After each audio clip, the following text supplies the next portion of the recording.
People don't show up in my classes because they want to be there. In fact, most of them are scared, even hate the idea.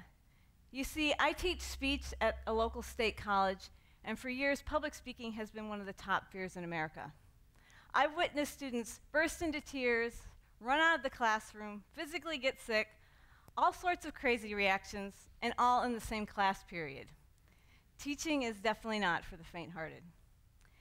And yet, when we get to the end of the semester, it's not uncommon for me to hear feedback like, "Amazing class, I love this experience." And this is from the same students who thought they weren't even going to survive.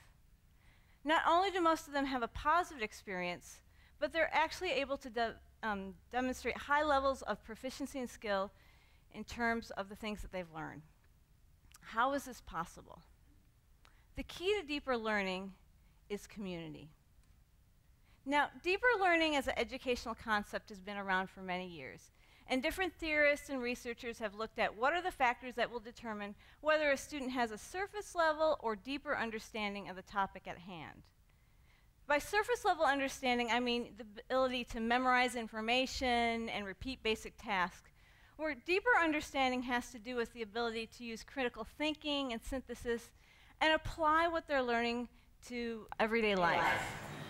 It's like the difference of being able to memorize the Gettysburg Address versus being able to understand and explain concepts like equality and freedom and how they play out in today's society. So the key to deeper learning comes from harnessing the power of community. And when real community is present, students will embrace fears, overcome challenges, and excel in the learning environment. So what I want to talk with you about today is, what is community? What are the evidences or traits of community? And how do we cultivate this for deeper learning? Community is a unique entity because it is both a process as well as a reflection of values.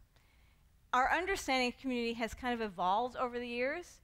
Traditionally, community has been defined in terms of proximity or locale, so those people who physically surround you.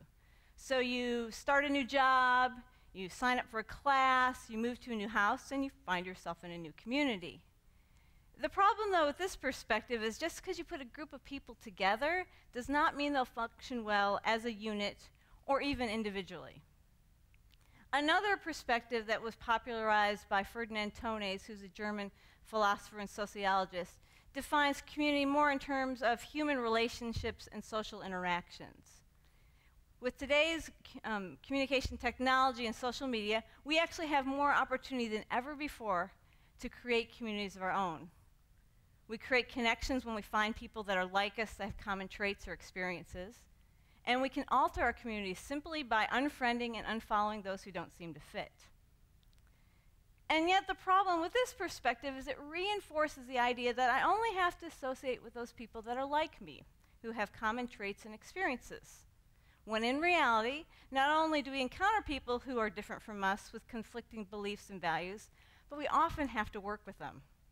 And then when we realize we can't just vote these people off the island, we decide, well, this community's just not going to work. This group's not going to work.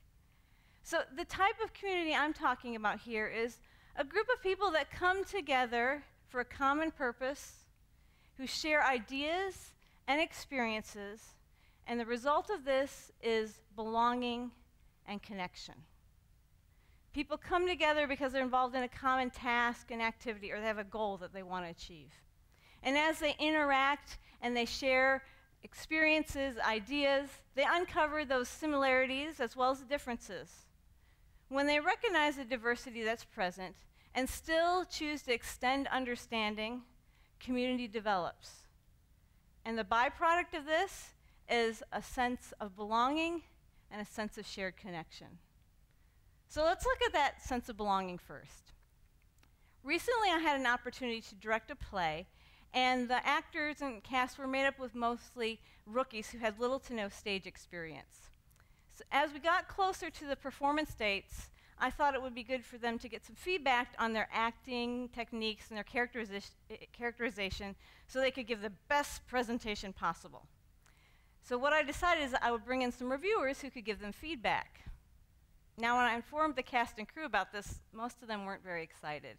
I mean, let's be honest, we all know how much actors love critics. And yet, what surprised me most not only was how intently that they listened to the feedback they were receiving, but the questions that they asked and the dialogue that ensued. When we did the next run through, the actors continued to give each other feedback and help each other out. Now, what was it that allowed them to hear difficult things and process them in a short amount of time? It was the camaraderie that had developed within the group and the sense of acceptance they had within the group and with each other that allowed them to apply and synthesize on a deep level.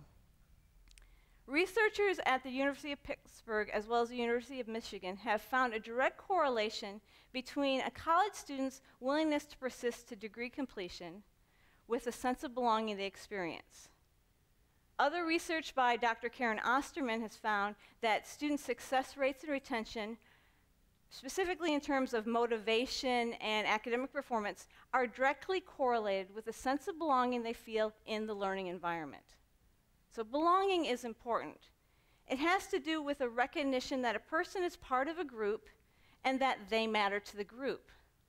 It comes first with a willingness to know those around them, and second, a willingness to be known. Now, it can start on a real simple level by getting to know the names of the people that we're learning with, but if we're willing to go a bit deeper and actually share part of our stories, we can develop a deeper sense of engagement and empathy. The other aspect of belonging has to do with a sense of mattering. Not only recognize that I'm part of a group and that I matter to the group, but the group matters to me. It's an acknowledgement of the diversity and the differences that are there, and those differences are valid and viable, and in spite of them, we can still work together. The other evidence of community has to do with a sense of belonging. It's that acknowledgement of the interconnectedness of the relationships and the impact on each other. Several years ago, I had an opportunity to volunteer with the Ruth House, which is a local transitional shelter for women and children in crisis. And during that time, I was able to sit in a few of the group sessions where ladies would talk about their life stories and the challenges that they were facing. The group was pretty diverse in terms of their ages and backgrounds, and yet they shared some similar life experiences. They were also working through the challenges of living, working, and having communal life together, and in doing so, they were building a shared history. Now, this, combined with other factors of community that are infused into that program, has resulted in a successful, sustained recovery rate for the participants of over 3 to 4 times the national average. So structure is important. It has to do with the approaches that we learn and the environment we create for learning. Experiential activities and learning is a great way of actively involving people in the process. And an example of this is on the first day of my speech classes, we do an activity I like to call, "Thank you for flipping me the bird." And what we do is students take toy birds and other objects and they toss them around the room, and as they do so, they answer questions about their background, their interests, their career goals. It's a great way to break the ice and start the bonding process. We repeat this activity several times till literally there's objects flying all over the place. And then I asked them to stop and to take and look and talk about what did you observe, what happened here.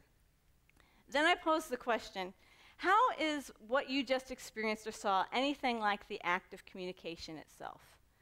Now, it's a little bit off the wall, literally, and yet when we come to the point in our discussion where we're trying to unpack and explain what are the elements needed for effective communication, the students have a common paradigm or an experience from which they can draw. So community is important, and it builds. In the 1950s, Muzaffar Sharif looked at how the presence of superordinate or overarching goals impacted group dynamics. And in an experiment disguised as a summer camp for 12-year-old boys, he along with other researchers, orchestrated a variety of situations that caused tensions and rivalries and kind of factions to break up in the group. What they found, though, is when there was an overarching goal or challenge that required everyone to be involved with, And to achieve for everyone to experience success, rivalries diminished, tensions vanished, and cohesion developed. Community is important. What we need to recognize now is the challenge that lies before us is how do we take and cultivate this for deeper learning? Whether you are a learner or a teacher, we need to recognize that community is not inherent based on structure and intent alone, that it requires engagement in and with the process. So here's what we need to do based on everything we've just talked about in order to cultivate community, and that will lead to deeper learning. The first is we need to find what that common purpose is, what has brought us together, and focus on that. Next, we need to be willing to embrace dissonance. And that dissonance is the tension that results because of our differences. We need to not hide those differences, but bring them out in the open and be willing to talk about them. We also need to recognize we don't have to agree on everything, just the main thing. And finally, we need to recognize that sometimes conflict will result, but conflict actually is the process that brings about understanding when we work through it in proper ways. Next, we need to be willing to encourage respect. Respect for the individuals as well as the group, for the skills and abilities that are present as well as the future potential. Next, we need to value diversity and the richness that brings to the group. And finally, we need to come full circle back to the beginning point and finding and focusing on that common purpose. And as long as we keep that main thing the main thing, community will result. So going back to that opening story of the kids and students in my speech class, what is it that will turn fear into learning and dread into positive experience? Well, according to what my students have told me, it's community. When students feel like they're in a judge-free environment, they feel they're able to stretch their comfort zones and grow. When students feel like they know the people that are around them, they feel like they are part of something, that they're connected. And they're able to actually learn better. When students feel like there's a positive atmosphere or positive energy, they feel empowered. And when people feel like that they're part of something, they're able to connect more with the people around them as well as what they're learning. So the key to deeper learning comes from harnessing the power of community.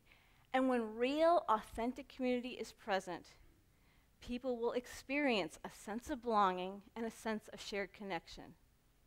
And just think how amazing that would be if we help people not only become better learners, but better human beings. Thank you.